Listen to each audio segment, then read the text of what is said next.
એક પદ એવું કીધું સુખદેવજી મહારાજા કે હે રાજન, પહેલાના સમયમાં ખટવાંગ નામના એક રાજર્ષિ હતા. દેવો અને દાનવોના યુદ્ધમાં આ રાજાએ દેવતાઓને મદદ કરી. ઇન્દ્ર રાજાને અયોધ્યાની અંદર આવવું પડ્યું હતું હસ્તિનાપુરમાં. ઇન્દ્ર રાજા દેવતાઓનું ધન એક રાક્ષસ લઈ ગયો. એટલે અયોધ્યાના રાજા જે હતા શક્તિના ભક્ત, એને રાક્ષસની પાસેથી ધન લઈને દેવતાઓને, આ પૃથ્વી દેવલોક છે, આપણા પૂર્વજો છે એ બધા દેવ છે.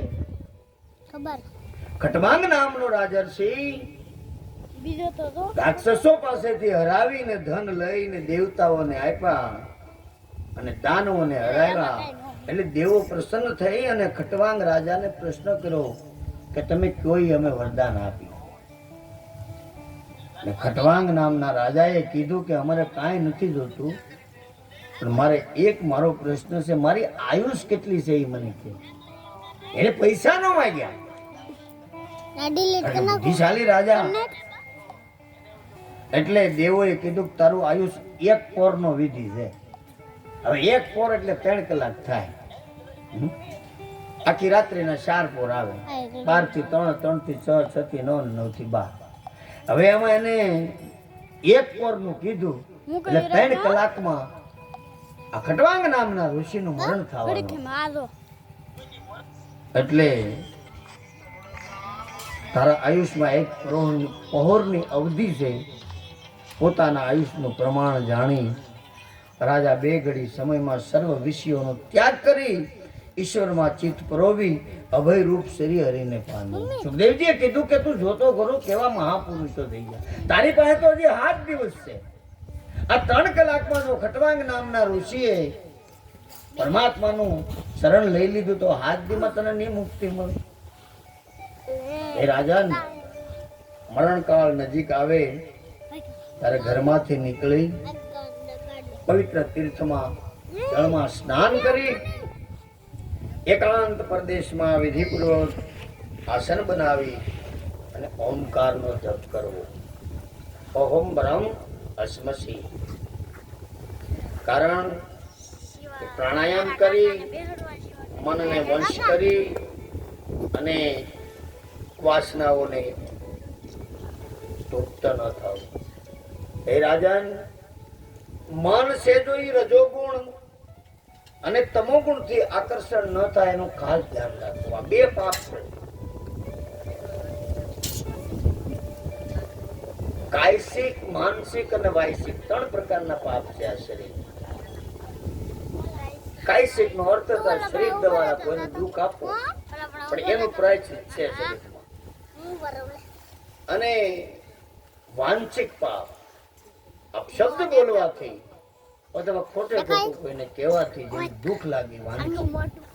આ 2 પાપનો પ્રાયશ્ચિત છે, પણ માનસિક પાપનું પ્રાયશ્ચિત નથી. માનસિક પાપમાં મારે તમારે કોઈ આપણા ઈષ્ટદેવ છે, આપણા સદગુરુ મહારાજ છે કે આત્માનું છે ધ્યાન જ ધરવું. જપો અજંપા જાપ ઘટ ભીતર માહિત સુરતા શૂન્ય में જાવે. આપને આપ જે જ્યોત છે બ્રહ્મ તત્વની, ધ્યાન સિવાય ન હોય. દેવજી કહે કે હે રાજન, રજોગુણ અને તમોગુણ ધીર પુરુષે ફરી ધારણા દ્વારા તેને વંશ કરવું પડે. આજે વિકારો રહેલા છે શરીરમાં, 1 સેકન્ડની અંદર એવું કર્મ કરાવી નાખે કે તમને 84 લક્ષની અંદર ઉપાડી લે. એની ધારણા બહુ ધીરજથી ધ્યાન યોગ કરી અને સર્વ ઇન્દ્રિયોને વંશ કરવી. પ્રાણવાયુ લઈએ આપણે, નાભી છે એની અંદર 11 વાયુ ભેળા જાય. રેશક, પૂરક અને કુંભક ત્રિગુણાત્મક જે બ્રહ્માંડ ભગવાને બનાવ્યું. 5 કર્મ ઇન્દ્રિય ને 5 જ્ઞાન ઇન્દ્રિય. આમ તો આ શરીરની અંદર મહાપુરુષોએ 3.5 કરોડ નાડીનું જ્ઞાન આપેલું છે. પણ આ 10 નાડી મુખ્ય. પાંચ કર્મ ઇન્દ્રિય છે એ નાભીથી નીચેના ભાગમાં છે, એને સમંદર જે દરિયો કહેવામાં આવે. અને પાંચ જ્ઞાન ઇન્દ્રિય છે એ બ્રહ્મરુદ્ર સુધી. ગરુડ પુરાણમાં પણ ભગવાને લખ્યું કે મરણ સમયે નાભીથી ઉપરનો જે ભાગ છે બ્રહ્માંડનો 8 એવા છિદ્ર બનાવેલા છે, જ્યાંથી કોઈ પણ જીવાત્મા છે એનું પ્રાણ તત્વ જાય તો એ ગોલોકની અંદર. નાભીથી નીચેનો ભાગ જે છે એ પાતાળ લોક સુધી, એમાંથી પણ કોઈ જીવાત્માનું જો મરણ થાય તો એ અસર ગતિને પામે છે. તો સુખદેવજી કહે કે હે રાજન, બુદ્ધિ છે એ મનને ધારણ કરવું, મનને બહુ વેગ ન આપવો, એને ધારણા કહેવાય. 1 કલાક 2 કલાક એમ જેમ જેમ બને ત્યાં સુધી સાધના તારે વધારતી જાવી. વિદ્વાનોએ ભગવાનનું સ્વરૂપ છે વિરાટ કલ્પેલું છે. 14 મન્વંતરની જે કથા કરી ભગવાને, એમાં 7 લોક પાતાળ અને 7 લોક, નહીતર હકીકતે હનુમાન ચાલીસામાં લખ્યું, હનુમાનજી મહારાજ જયારે સૂર્યને ગળી જાય ત્યારે 3 લોકમાં અંધારું છૂટે, તેનું લોક ભયો ઉદિયા. બાલ સમય રવિ ભક્ષ લીયો. પણ પરમાત્માએ કીધું કે આ વાસના એવી છે કે પરમ તત્વને આ જીવ ગોતી નહીં શકે, એટલે હું એને એવી શ્રદ્ધા અને વિશ્વાસ ને બધું આપું એટલે હળો કરતો એ મારી પાસે આવે. સુખદેવજી કહે કે હે રાજન, વિરાટ જે પુરુષ છે એનું ચરણ છે એ મૂળ પાતાળમાં છે. આપણું જે પગનું તળિયું છે એને પાતાળ લોક ગણવામાં આવે. નાભીથી જે નીચેનો ભાગ છે ત્યાં સુધી પ્રાણ તત્વને જ્ઞાન ઇન્દ્રિયોને પોગાડવાની, જેથી કરી અને કર્મ ઇન્દ્રિય છે એ અધર્મના માર્ગ તરફ ન જાય. એનું નામ ધારણા. પગના ફણાની અંદર ભગવાન કહે રસાતા, 2 ઘૂંટી આપી એને ભગવાન કહે મહાતલ છે. 2 જાંગ આપી એની અંદર તલાતલ, 2 ગોઠણ આપ્યા એની અંદર સૂતલ, સાતળ આપી એની અંદર વિતલ અને અતલ. નાભી નીચેનો ભાગ છે એ પૃથ્વી તત્વ ગણવામાં આવે. અને એ સરોવર છે આકાશ તત્વ છે, વક્ષસ્થલ છે એ સ્વર્ગલોક છે, અને ડોક છે એ મહરલોક છે, મુખ છે એ જનલોક છે, લલાટ છે એ તપલોક છે. આની અંદર 7 ચક્ર છે, એમાં આજ્ઞા ચક્ર છે એ કપાળની અંદર રહેલું છે. અને ઈ જે ચક્ર છે એ પરમ તત્વને પરમાત્મા પાસે લઈ જનારું છે. પેલા મૂલાધાર ચક્ર છે.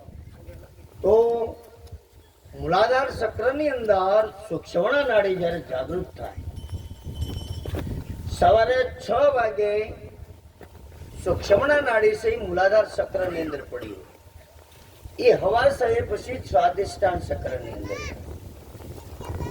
પછી મણિપુર ચક્રની અંદર જાય, પછી અનાહત ચક્રની અંદર જાય, પછી વિશુદ્ધિ ચક્ર છે ગળાની અંદર આવે, વિશુદ્ધિ ચક્રમાં જાય, અને પછી આજ્ઞા ચક્રમાં થઈ અને બ્રહ્મરંધની અંદર જાય.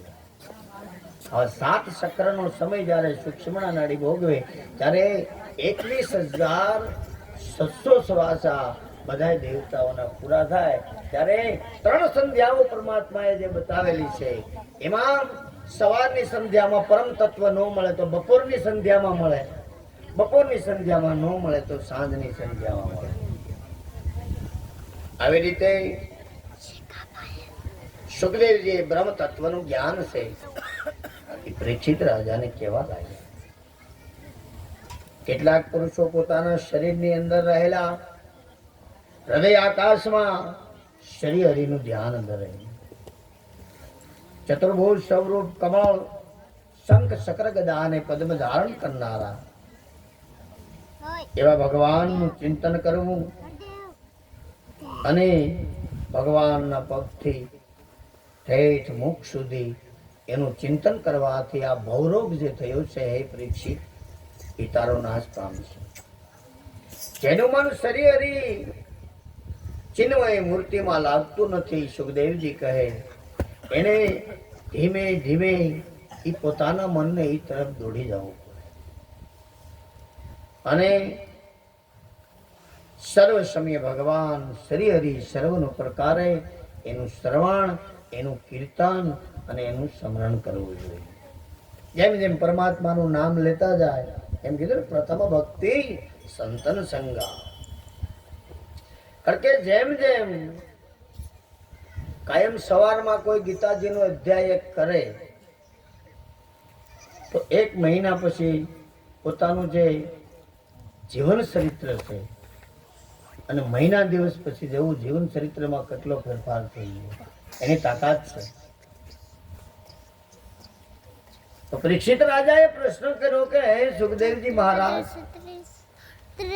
મનુષ્યની અંદર જે બુદ્ધિશાળી હોય એ વેળાએ મૃત્યુ પોતાની પાસે આવે તો એને શું કરવું જોઈએ એની મને કથા. સુખદેવજી કહે કે હે રાજન, માણસોના મનમાં અનેક પ્રકારની ઈચ્છાઓ, અનેક પ્રકારની વાસનાઓ, અનેક પ્રકારના તરંગો એને પૂર્તિ માટે માનવ અનેક પ્રકારની સાચું રૂપ છે એ પરમાત્માનું જડે નહીં પછી ગમે એનું શરણ લેવું. ન મર્યું ન મન મર્યું ન માયા મરી મર મર ગયા શરીર, આશા કૃષ્ણાદોનું ના મળ્યું કારણ કે જ્યાં સુધી માયાનો વિસ્તાર છે ત્યાં સુધી આ શરીરને સમયે સમયે જન્મ મરણના ફેરા આવ્યા કરે. ત્યારે સુખદેવજીએ કીધું કે હે રાજન, કોઈ બ્રહ્મદેવની ઈચ્છા થાય તો બ્રહ્મદેવનું કોઈ ભજન કરે, કોઈ શક્તિને પ્રાપ્ત કરવા માટે ઇન્દ્રનું ભજન કરે, કોઈ પ્રજાની ઈચ્છા વાળા પ્રજાપતિનું ભજન કરે, લક્ષ્મીની ઈચ્છા વાળા દુર્ગા દેવીનું ભજન કરે. અને જે પુરુષ ઉદાર બુદ્ધિ વાળો, વૈરાગની ઈચ્છા વાળો એ પરમપિતા પરમાત્માનું ચિંતન કરે. કૃષ્ણ ભગવાને પણ ગીતાજીમાં કીધું કે કોક ડેર ને ભજે, કોક ડાકર ને ભજે, કોક ભૂત ને ભજે, કોક પ્રેત ને ભજે, મારું કોઈ ભજન જ નથી કરતું. એમ સુખદેવજી કહે કે જેને ઈચ્છા હોય એ ભજન કરે, ચાહે સમય એનો પૂરો થાય, મૃત્યુ પાસે આવી જાય. જે કામમાં ભગવાન શ્રી કૃષ્ણ કદી આવ્યા નથી, હે રાજા, કૂતરા, ભૂંડ, ઊંટ, ગધેડા જેવો એ પશુ સમાન માનવ શરીર મળ્યું તો એ પશુ સમાન. સુખદેવજી કહે જે મસ્તક ભગવાનને નમતું નથી એ મસ્તક કેવળ ભારરૂપ. જે હાથ ભગવાને આપ્યા શ્રી હરિની પૂજા કરતા નથી, એક મણદા સમાન છે. જે ભગવાને નેત્રો આપ્યા છે એ પરમાત્માના દર્શન કરતા નથી તો મોરનાના પીછા જેવા છે. સુખદેવજી કહે અને જે મનુષ્ય હૃદયમાં બીજાઓને લેવાતા હરિના નામ લેતું નથી અને જો વિકાર પામે તો ખરેખર એનું હૃદય છે એ કઠિન છે. એ પરીક્ષિત રાજા, હવે પરમાત્માની લીલાની કથા કો આને નથી. હવે આ સુખદેવજી મહારાજ છે એને 24 અવતારોની કથા કરી. કારણ કે બોલે ફેરે ઋષિ મુનિએ પ્રશ્ન કર્યો અને સુતનામના પુરાણીએ 24 અવતારો કીધા હતા. અને પરીક્ષિત રાજાએ પ્રશ્ન કર્યો કે હે બાપજી, પોતાનું મૃત્યુ સમીપ આવે તો ધર્મ, અર્થ, કામ આ ત્રણેયને લગતા કર્મનો ત્યાગ કરી મોક્ષની દિશા કઈ રીતે પકડવી એ મને કહેતા. ત્યારે સુખદેવજી મહારાજ બ્રહ્માજીનું તપ, શ્રી હરિના દર્શનની કથા કરી. એક સમયે જગતગુરુ બ્રહ્મા ભગવાન શ્રી કૃષ્ણ જે હતા એના નાભિ કમળની અંદર તપ કરતા હતા. એ જગતને સર્જન કરવાની ઈચ્છા થઈ. આકાશમાંથી આકાશવાણી થઈ કે તપ, તપ અને તપ એવા 3 શબ્દ બોલ્યા. જે આકાશવાણી બંધ થઈ. બ્રહ્માજીએ 50 કરોડનું જે પાણી હતું એમાં જોયું કે કોઈ મને તપ કરવાની આજ્ઞા કરેલી છે. બ્રહ્માજી વિષ્ણુ ભગવાનના નાભી કમળ ઉપર તપસ્યા કરવા લાગ્યા. દેવતાઓના 1000 વર્ષ પૂરા થાય ત્યાં સુધી બ્રહ્માજીએ તપ કર્યું અને એ બ્રહ્માના તપથી પ્રસન્ન થઈને પ્રબ્રહ્મ પરમાત્માએ વૈકુંઠ લોકના એને દર્શન કરાય. દેવતાઓના આપણા 100 વર્ષ પૂરા થાય ત્યારે દેવની એક રાત પૂરી થાય. એવું દેવતાઓના 1000 વર્ષ પૂરા થયા ત્યાં સુધી બ્રહ્માજીએ વિષ્ણુ ભગવાનના નાભી કમળ ઉપર એ રહી અને તપસ્યા કરી. એટલે વૈકુંઠ લોકના દર્શન કરાયા અને ભગવાન ચતુર્ભુજે દર્શન દીધા. ભગવાનના દર્શન કરવાથી બ્રહ્માજીનું હૃદય છે અનંત નાદથી ઉઠી છે. શરીર રોમાંચ થયા અને લાંબા કાળ સુધી હે બ્રહ્માજી તમે તપ કર્યું છે તો હું તમારા ઉપર પ્રસન્ન છું. તો હવે ઈચ્છિત વરદાન માંગો. બ્રહ્માજીને ઈચ્છા હતી કે હું જગતનું સર્જન કરું અને જ્યારે નાભી કમળ ઉપર તમે ઈચ્છા કરી છે કે મારે સર્જન કરવું છે ત્યારે તપ તપ એવી વાણી પણ મેં જ કીધી. એટલે તપ અને મારું જ્ઞાનમય શરીર છે એ મારું હૃદય છે હું તમને આપું. ભગવાન વૈકુંઠના દર્શન કરાવ્યા બ્રહ્માજીને અને આશીર્વાદ આપ્યો કે તમારી ઈચ્છા આ જગતનું સર્જન કરવાની છે તો જાઓ. તપ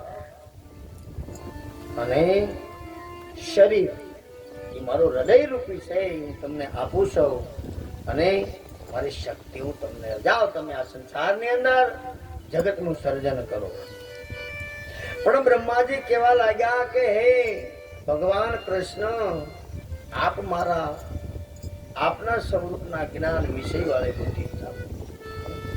તમારી પાસે જે બૌદ્ધિક તત્વ છે એ તમે મને આપો તો હું જગતનું સર્જન કરું. જેવું આળસનો ત્યાગ કરી અવશ્ય પ્રજાઓને સર્જન કરી. હું પ્રજાને સૃષ્ટિ કરતા અહંકારથી બંધાઈ ન જવો જોઈએ. એટલે વળી પાછી મને એવી ઈચ્છા થઈ હોય અને વળી પાછો મને અહંકાર આવ્યો હોય એમ નહીં. મને તમે એવું તત્વ આપો નારાયણ ભગવાન એવું અહંકારથી બંધાવો. પછી નારાયણ ભગવાને બ્રહ્માજીને 4 શ્લોકમાં પોતાનું સ્વરૂપ બતાવ્યું. લો એ બ્રહ્માજી આ તમે લઈને જાઓ. સૃષ્ટિને પૂર્વના સમયમાં સૃષ્ટિના પછીના સમયમાં મારી સિવાય આ પૃથ્વી પર કોઈ છે નહીં. હું અનાદિ સૌ, હું અનંત સૌ, હું અદિત્ય સૌ, હોવા છતાં પણ અદિત્ય સૌ. જેની સામો રહેનાર સૌ છતાં મને કોઈ ઓળખી શકતો નથી. તો કોઈક મારો જો ભક્ત હોય હું અદિત્ય સૌ ને દિત્ય પણ સૌ, સંસારની અંદર પણ સૌ. અને મારી માયા જાણવી એ બહુ મુશ્કેલી વાળી છે ભગવાન. હું સર્વ ભૌતિક પદાર્થની અંદર રહેલો છું. મારામાં જગત નથી, હું જગતમાં છું એનું રક્ષણ કરવામાં. અને હે બ્રહ્માજી મનુષ્ય બધી જગ્યાએ અર્પણે સર્વને સમાન સમજી સ્વાત્મા ભાવે સ્વ એટલે પોતે આત્માનું નિધ્યાસન કરવું.